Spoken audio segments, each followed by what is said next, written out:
And now we come to the end of it all, the final part of this shop tour.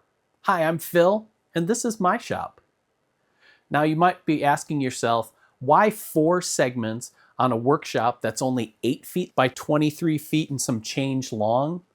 But yeah, I think any shop of any size is worthy of careful consideration of all the things that goes in it and its layout. Now, in this episode, we're doing it primarily out of symmetry. We began this tour with the wall on the far side over there. Primarily storage, wood storage with some tools. We're going to end it, bookending the whole shop, with this wall, which is primarily storage again, this time mostly tools with a few supplies thrown in between our 2 sections. The first large section that we looked at was the machinery space that held all of my stationary power tools, bandsaw, drill press, planer, router tables, that kind of stuff. Last time we looked at the middle section that's right in front of me here, which is the workbench, an open working area, and some tool storage and my sharpening center. On this wall, what we have are primarily the things that I use when I'm working at my bench. And we'll start moving along from your right all the way across to the other side here. Over here we have my rolling tool cabinet. I built that a number of years ago, probably close to 12 now, I think. And it's modeled after a couple of ones that we did in both Woodsmith and ShopNotes. I made it from some reclaimed walnut that I got from a coworker at the time. On top of it is the very first shop project that I made that I would consider a fine piece. Again, it's from Woodsmith, and it's a small wooden tool chest that initially held most of my tools. I've grown far beyond it, which is why I have the big one here. On top of that is a smaller sliding lid drawered toolbox that I keep a lot of my carving tools in. And then next to it and above are some layout squares that I use. And then it's part of a feature that runs all the way around the shop is a pine rail that I added that I can put nails in or hang tools from, and then just use it as a way to help define this space. There's a wall-mounted shelf behind me that has a wide variety of purposes. The slots are where I keep my ideas. I'm kind of a print out, cut out articles kind of person, and a lot of the projects that I have or hope to have coming up are stuffed in those slots over there.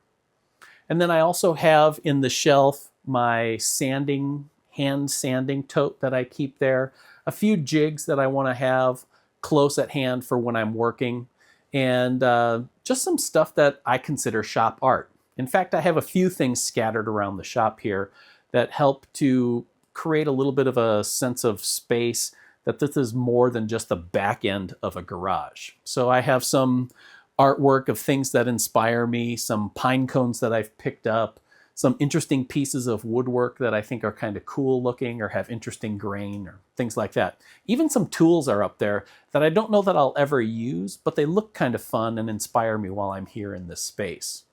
Now below that wall shelf is a clamp rack where I keep most of my bar clamps. Yeah, that's it. Not too many bar clamps. I switched from pipe clamps a number of years ago to the aluminum bar clamps, and I really love them.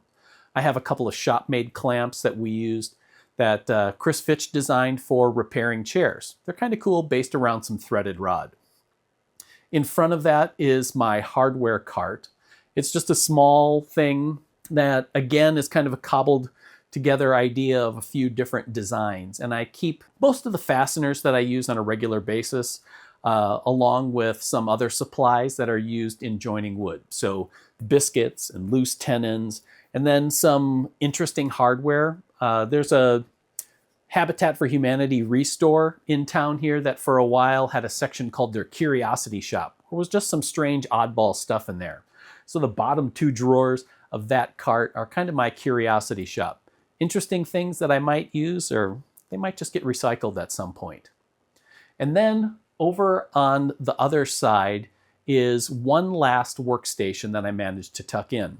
I think every woodworker owes it to themselves to have some skills in metalworking.